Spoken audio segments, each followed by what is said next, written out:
Hello guys, मैं लौकुश सैनी आपका अपने यूट्यूब चैनल में स्वागत करता हूं। आज हम देखेंगे एक समान आवेशित अनंत समतल चादर के कारण विद्युत क्षेत्र।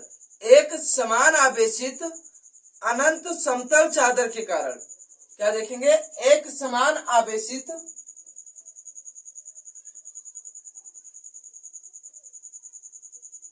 एक समान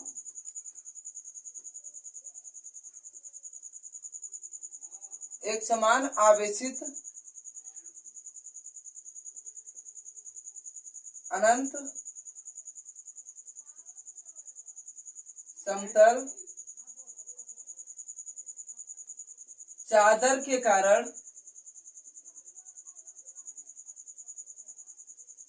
चादर के कारण विद्युत क्षेत्र क्या है? एक समान आवेशित अनंत समतल चादर के कारण विद्युत क्षेत्र मतलब के कारण विद्युत क्षेत्र। एक समान आवेशित अनंत समतल चादर के कारण विद्युत क्षेत्र क्या लेते हैं?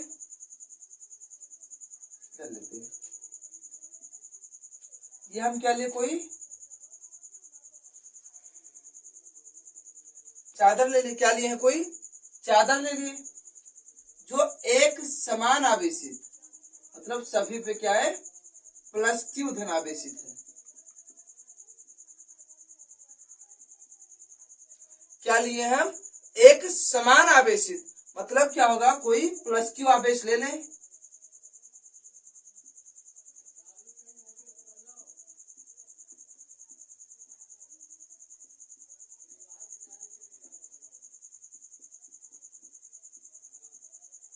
क्या लिए कोई हम? एक समान आवेशित समतल चादर लिए। क्या लिए? एक समान आवेशित समतल चादर लिए जहां पे हमें किसी बिंदु पर विद्युत क्षेत्र की तीव्रता की गणना करनी है। हम क्या मानते हैं? माना कि एक समतल चादर ये भी है। क्या ले लिए? माना कि एक समतल चादर ये भी है जिसका पृष्ठ आवेश घनत्व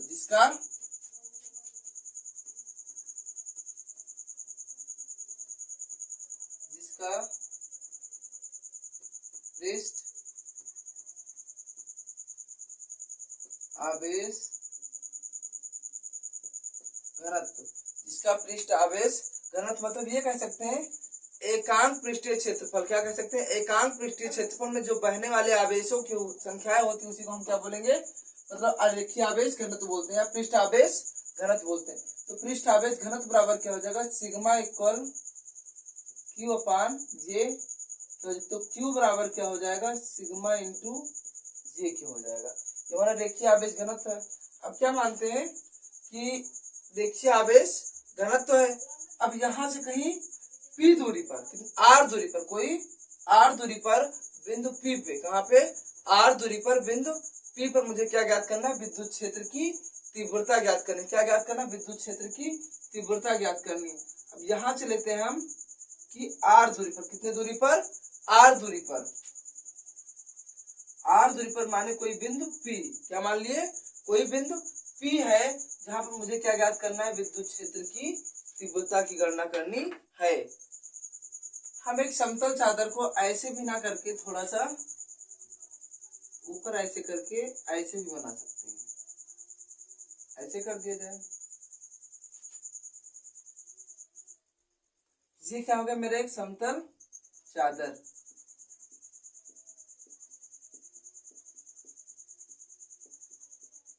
ध्यान देना। अब क्या किए? बिंदु P पर मुझे विद्युत क्षेत्र की तीव्रता की गणना करनी है।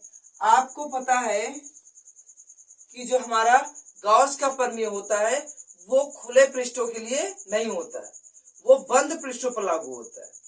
गॉस का प्रमेय क्या होता है? बंद पृष्ठों पर लागू होता है।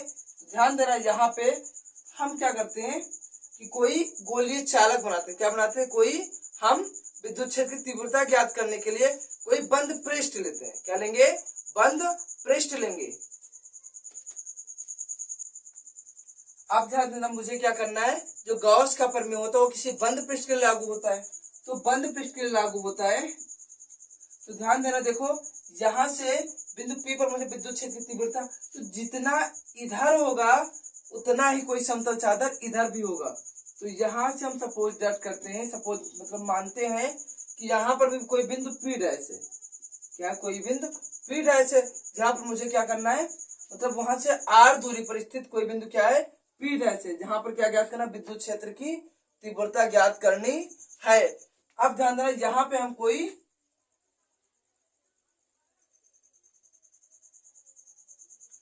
पृष्ठ, जहां पे हम कोई पृष्ठ लेते हैं, क्या लेते हैं, कोई पृष्ठ लेंगे, चादर के एक और बिंदु P तथा दूसरी ओर बिंदु P डैश ले आता है। चादर के एक और बिंदु P तथा दूसरी ओर P डैश लेते हैं, r दूरी पर, दूसरी ओर क्या लेते हैं, P डैश लेते हैं। अब जब P डैश लिए तो वहां पे अब क्या करते हैं, चादर के आर पार क्या लेते हैं, चादर के आर पार, चादर के आर पार एक लंबवृत्तीय बेलन की कल्पना करते हैं। क्या करते हैं, एक लंबवृत्तीय बेलन की कल्पना करते हैं। चादर के आर पार एक लंबवृत्तीय बेलन की कल्पना करते हैं। चादर के आर पार लंबवृत्तीय बेलन की कल्पना करते हैं। ये P हो गया, ये P डैश r दूरी पर, ये भी क्या हो गया, r दूरी पर स्थित है, मतलब ये P डैश और ये P, तो चादर के आर पार एक लंबवृत्तीय बेलन की कल्पना करते हैं, जिसे हम क्या बोलते हैं, गाउसियन पृष्ठ।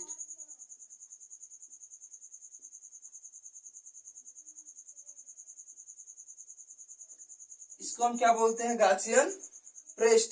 क्या बोले इसे, गाउसियन पृष्ठ बोले।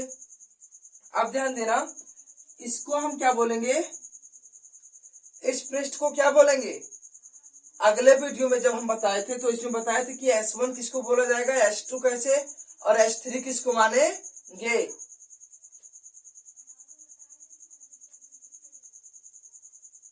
बताइए किसको मानेंगे,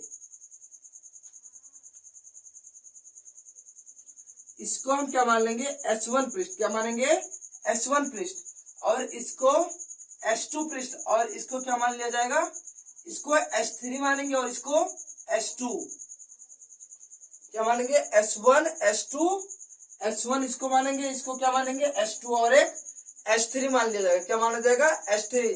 आपको पता है पृष्ठीय आवेश घनत्व इक्वल सिग्मा इक्वल क्यू पानी है, तो क्यू बराबर क्या हो जाएगा, सिग्मा इंटू जे हो जाएगा।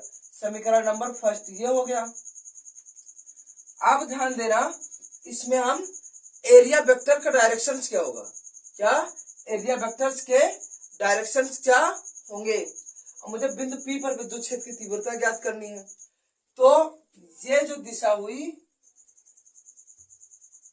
ये हमारा विद्युत क्षेत्र की दिशा है। कौन सी दिशा है, ये जो दिशा है ये विद्युत क्षेत्र की दिशा है।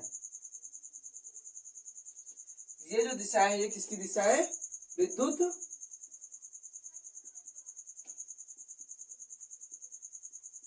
क्षेत्र की दिशा है।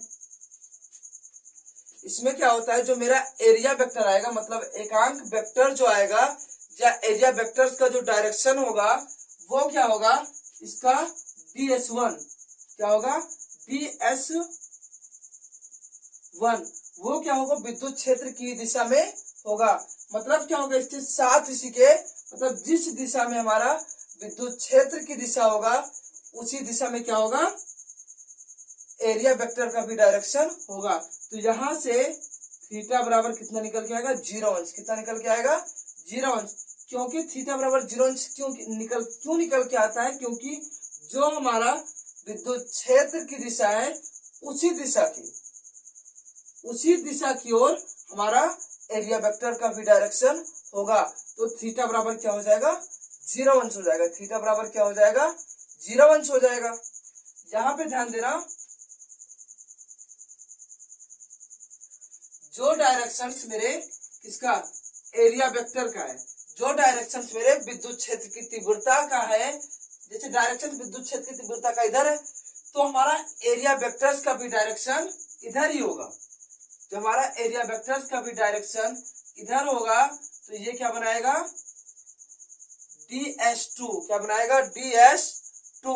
और DS2 में हमारा थीटा बराबर क्या हो जाएगा, 0 थीटा बराबर क्या हो जाएगा, 0 अब H3 बचा, क्या बचा, H3। तो जो हमारा DS3 बनाएगा वो अपने मतलब क्या होता है, विद्युत क्षेत्र के लंबवत बनाता है। तो विद्युत क्षेत्र के जब लंबवत बनाएगा तो कितने डिग्री कोण बनाएगा, थीटा बराबर 90 डिग्री का। कितने डिग्री कोण बनाएगा, थीटा बराबर 90 डिग्री का। जब ये थीटा बराबर 90 डिग्री बनाएगा तो थीटा बराबर क्या हो जाएगा, 90 डिग्री। ये क्या हो जाएगा, DS3, क्या हो जाएगा, DS3। इतने में कोई प्रॉब्लम हो तो आप लोग कमेंट करके बता सकते हैं कि आपको कहीं प्रॉब्लम है, उसको हम पुनः बता के वीडियो में उसको सही से समझा देंगे ताकि आपकी प्रॉब्लम्स दूर हो जाए। अब बात करते हैं, इसमें लगभग डायग्राम मेरा कंप्लीट हो गया। अब बिंदु P पर विद्युत क्षेत्र की तीव्रता क्या करेंगे, बिंदु P पर विद्युत क्षेत्र की तीव्रता, बिंदु P पर विद्युत क्षेत्र की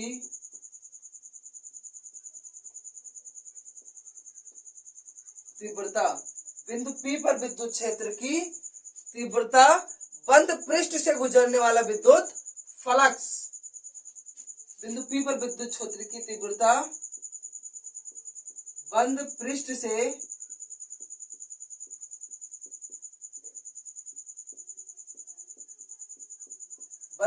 गुजरने वाला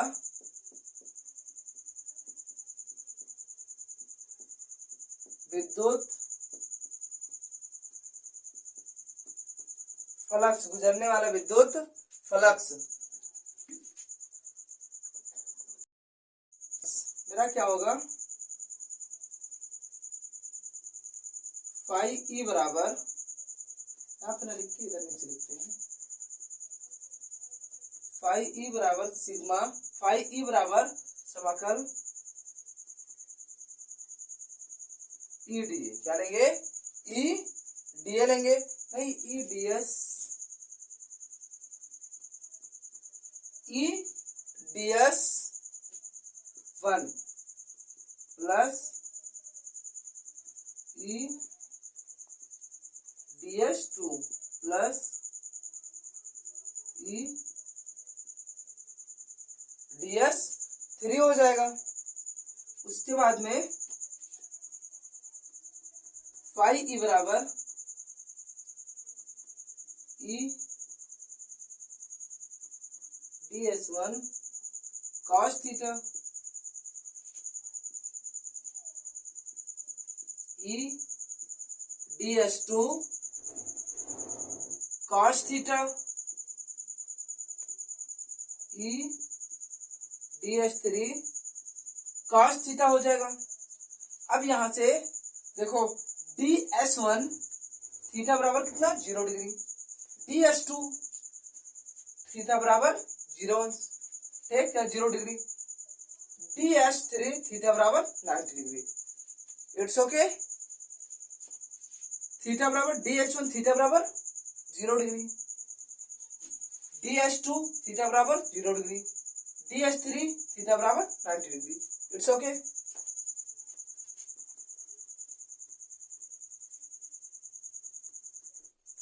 ई DS1 थीटा बराबर 0 डिग्री रख देंगे, cos 0 डिग्री प्लस ई DS2 cos 0 डिग्री प्लस ई DS3 cos 90 डिग्री।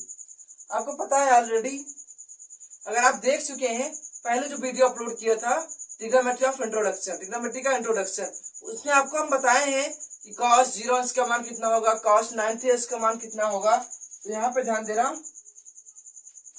cos 0 अंश का मान 1,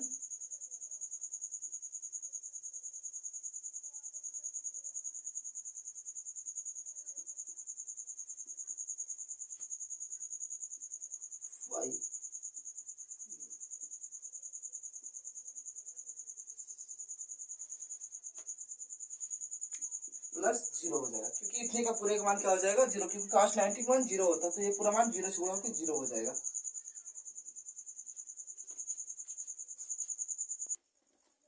ध्यान देते हैं, मेरा फाई ई बराबर क्या आया, ई ds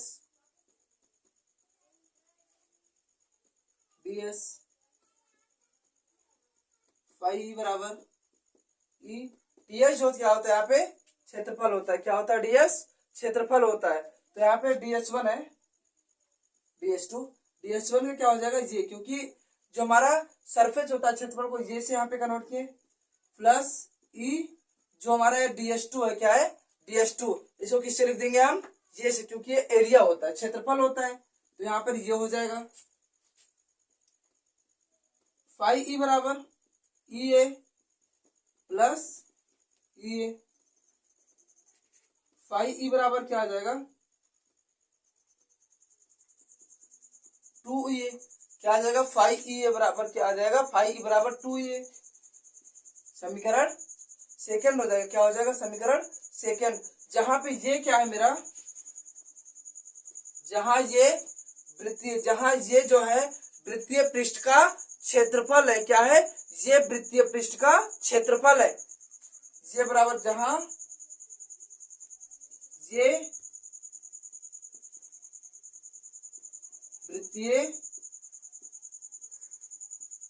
पृष्ठ का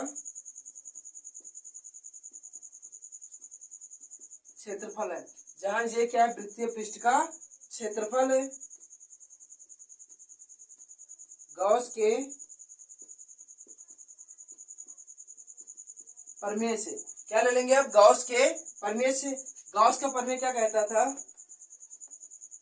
फाई ई बराबर क्यू अपान एप्सिलॉन नॉट, यही है फाई ई बराबर Q upon epsilon naught.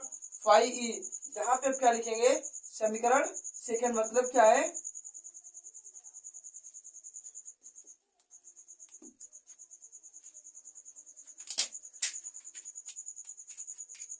Phi E बराबर क्यू अपान एप्सिलॉन नॉट हो गया। अब फाई ई यहाँ पे इसका मान रख देंगे क्यू अपान एप्सिलॉन नॉट।